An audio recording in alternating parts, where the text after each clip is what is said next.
Hey guys, it's Doc from the Gold Hog, and today I'm going to bring you along on our little excursion here. There's nothing major going on, but it's something different, and I figured I'd go ahead and shoot what we're doing today, because today we're going to be hunting mostly for gems. We're going to be finding gold as well, but we're mainly going to be gem hunting today.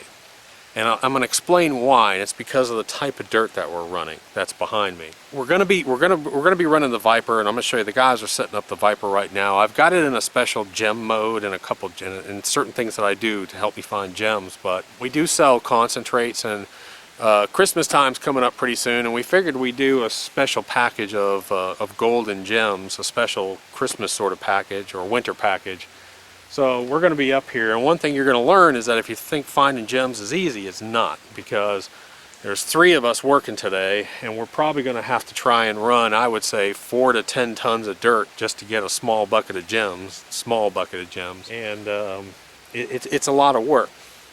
But let me explain this soil real quick. Normally when you talk about soil, or you talk about dirt that you're running, you're running most operations, most commercial ops, they're running a pay layer, which means you've got bedrock here, and then you've got the last, let's say, anywhere from 12 inches to 48 inches of gravels and bedrock. You want that nice gravel, that layer that's just on top of that bedrock. You want to be running those gravels or the ground that's just above bedrock. That's your highest concentration of gold. And a lot of people don't understand that good ground, especially like even in Alaska, good ground is anywhere from $20 to $30 a yard when you're talking gold. And just so you understand, yard and ton are pretty close to the same. It's maybe, what, 45 5-gallon buckets, let's put it in bucket terms. So you got 45 buckets that you got to run to make 1 yard or one ton, roughly, not exactly. So, but this isn't, so you would normally be on your pay layer, running your pay layer, but this material here is what a lot of commercial ops would consider overburden.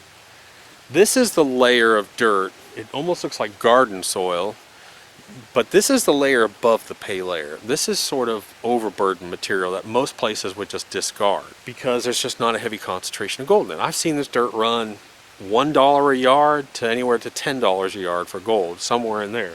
So you can run tons and tons and tons of this and say, man, I barely found any gold. Well, that's why. It's because this is that layer that's above it. However, because it's that old, and it's very, very old soil, but it has a lot of gems in it. And that's why we like to run this. Every once in a while we'll come up here and run this dirt, because we may find some decent gold, but we're going to find a lot of gems. Now this is, but I mean, you can see what I mean. It looks just like garden soil, and there's a fair amount of clay in here. This actual pile today is pretty dry. Normally we have to deal with immense amounts of clay. This stuff's actually pretty good. This is lighter dirt, and this is old dirt. This is old dirt that was stored, I don't know, 10, 20 years ago up on a hill that we're pulling out. There's lots of roots in this stuff. They actually sort of abandoned this dirt years and years ago, and someone moved it when they were actually mining down here. So that's why this dirt is dry. If you'll notice that normally we have this dark gray, heavy clay stuff. This stuff is bone dry, and it's a little bit lighter, which is nice. But there's decent gems in here, so that's what we're going to do today. So let me take you down. They set up the Viper. I'm going to take you down in a minute and show you how we have it set up, how we're going to run and look for gems and gold both at the same time. All right, Joe's over there priming the pump, and we've got our lay flat. And of course, I always recommend, if you're going to do this, get some kind of dredge hose or spa hose here so you don't get kinks up to the unit. But here's the Viper set up in what I call kind of a gem mode. It's a little bit crooked here. I'm going to have to fix that. But I want you to see now, these do not come with the Viper normally. These are the new flares that we have available for it. So if you're shoveling and throwing dirt into it, it gives you a bigger target. And I've taken one of them off in case we want a bucket dump. This just makes it a little bit easier. But here's the important thing for the gem run today we're doing. You can see these bars, okay? Now these are the aluminum grizzly bars that come with the unit stock. And all I've done is I've taken a piece of expanded metal and I've cut it sideways. See if you can see that. So normally water would run this way over it. I'm actually running the water this way. And what'll happen is larger gold can actually get through there, but this is about the size gem that I want to look for. I don't want any gems bigger than that going through. Normally they would, and what I'd have to do is I'd have to go down here and check at the end of the run, check for rubies and gems down here. But this time what I'm going to do, and I did this last week too, but I used smaller. I used like, it was real small expanded. This time I'm going a little bit bigger because there might be a little bit bigger gold in here. And I just put this right on top. I slide it under here. I have a little bit of a turn up over here, and then I lock it in with our screw system here. So you can see that it actually locks in underneath. Now I talked about this last week. This is our new little kicker side thing that we have for the Viper, which is really nice. It throws the water inward. And then behind the reverse ramp riffle, we're now going, instead of miner's moss, we're actually using a piece of 1/4 inch perf under here with UR mat under it, and this creates a real nice fluid bed here. And it has to go over this reverse ramp riffle, of course. And we were catching a lot of gold here and here. And let's talk about the matting real quick, what we're using today. It starts off UR under this zone, of course, and then it's going to go, I think I've got a piece of scrubber, I've got Razorback. And then what I'm doing is I'm using, this is the same mat we ran the black sand test on, but I've got River Hog cut really, really low, and you can see that. I mean, it's about 1/8 of an inch above that ramp. And we find that really works well. So I've got the River Hog cut, I've got scrubber, then I go to Razorback, then I go to the River Hog cut, then I go to scrubber, then I go to Razorback. So that's the whole series that we're running on this, and it ran so well last time that I'm going to do this. I'm just going to use the same mat. And again, I'm going to test it. I'll show you how I test the pitch real quick too. Okay, so the next thing I'm going to show you is I'm going to show you my digital angle indicator. This is by Wixie, and I think it's about $30. But you'll notice I've actually super glued this on top of my level. And a lot of people say, well, why do you need a level if you have an angle indicator? And I'll tell you why. Because if you look right there, it says 0. And you will at some point in time hit that 0 button by mistake. And how do you reset that thing to 0 to know it's level? Well, you got to have it's sitting on a level to make sure you're at that level. It's kind of stupid, but the other thing is I can check side to side to see if this thing's level. But I can put it here. I'm going to run it today. I'm going to run it pretty strong. Right now it's too much slope. You can see it's at an 8.7. I'm going to bring it up and run it at about a 7.5, somewhere in there. But that's my degrees, and you can convert that. I think we linked to a angle indicator converter. But that'll be somewhere, I'm guessing, somewhere around 1.5, 1 3/4 per foot is what we're going to run it. But this is nice because it's too hard sometimes to tell your inches per foot. Just put this on, set it at 7.5, and you're ready to go. Once you get your system tuned in, you're ready to go with it. They do make a dial one of these, and the dial ones are just not accurate enough. I like the digital. Okay, I also forgot, once the rocks come down here, this is going to force a little bit of water and rocks to come off here. And I made a large, I don't know what you want to call it, I guess a viewing tray. I took a large extra sluice that we had sitting around, and I put legs on it, and you can see how I cut it out so that everything's going to fall in here. Instead of just rolling off, it's going to sort of stage here a little bit. And this will allow me, I'm going to put on I've got my kitchen gloves over here. I'll be able to go through all the rocks here and look for gems as they're feeding it through here and kick them off to the side and kick them off to the side.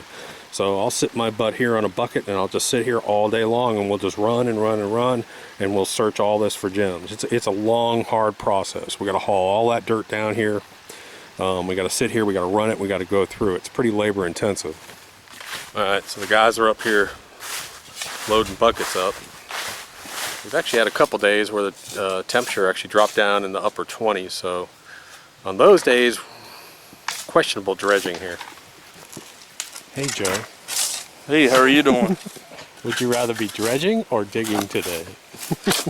Today it doesn't matter. Saturday morning's a different story. I think it'll be cold, or it was cold.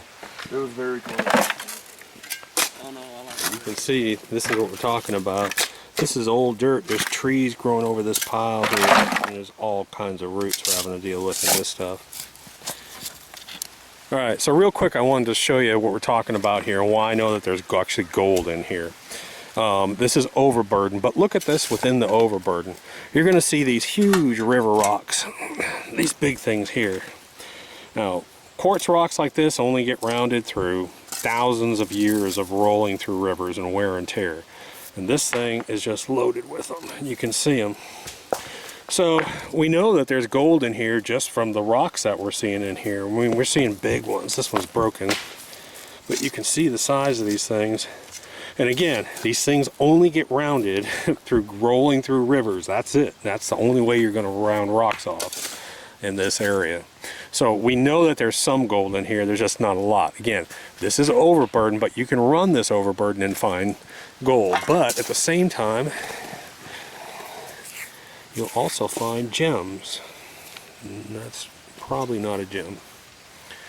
Now let me show you one more key to this too, that in our area at least, this is a piece of hematite. This thing is just like lead. That's a massive piece of hematite right there.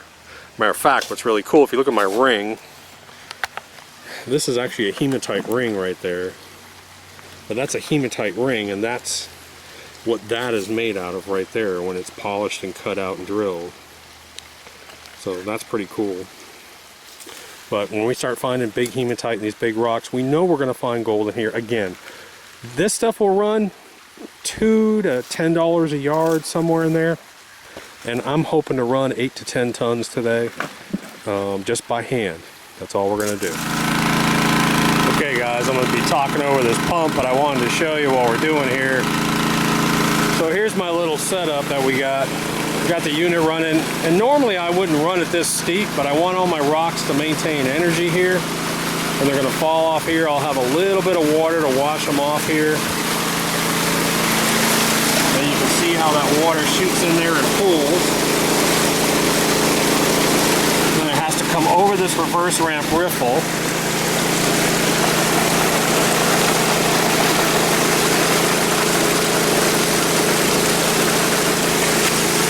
We flatten it with this little mat. Then it runs down this whole matting series, and it starts off with a lower velocity up here, picks up energy until it's really fast down here. So I've got several different velocities in here, but I got it real smooth. I mean, the sluice system is a very smooth system in here, very little turbulence. Normally I'd like to see one large river hog in case there's any floating gold, but today I'm just not worried about it. And this is the power scrub chamber. You dump dirt in here and it just gets absolutely blasted. Running down here. The only problem we're going to have today is we're going to have roots. A lot of roots and vegetation, and that's going to be the pain in the butt.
So how long have we been running? 2 hours or so?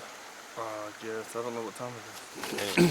So we just pulled up the reverse ramp riffle here, and I want to give you a sort of an idea of this whole idea. But you can see under here, those are rubies or sapphires, one of the two. Put them over here. Here's some topaz.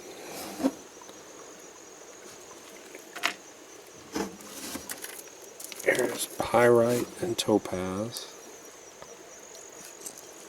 All the heavier stuff stays right in here. You can see it's just loaded with rubies and garnets under this little lip here. Look at all the pyrite. Oh my goodness.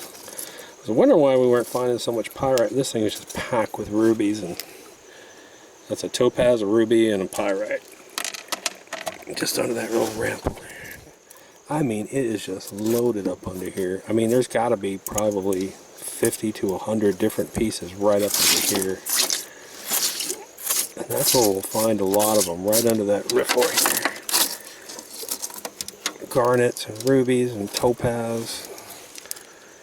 You can see them all. I mean, look at that pile right there. That's pretty cool. And again, we'll find, if we find big chunky gold, it'll usually be right up under here, under this quarter perf or somewhere down in here.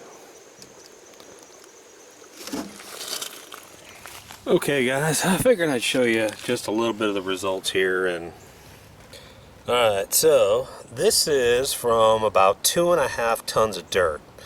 So what I want you to kind of understand is that this is probably, just over half a gram. If I'm 2.5, 3 tons of dirt, that comes out to about $8 a yard. So that's what it looks like. You can see there's a bunch of fine stuff. I'm going to show you up here.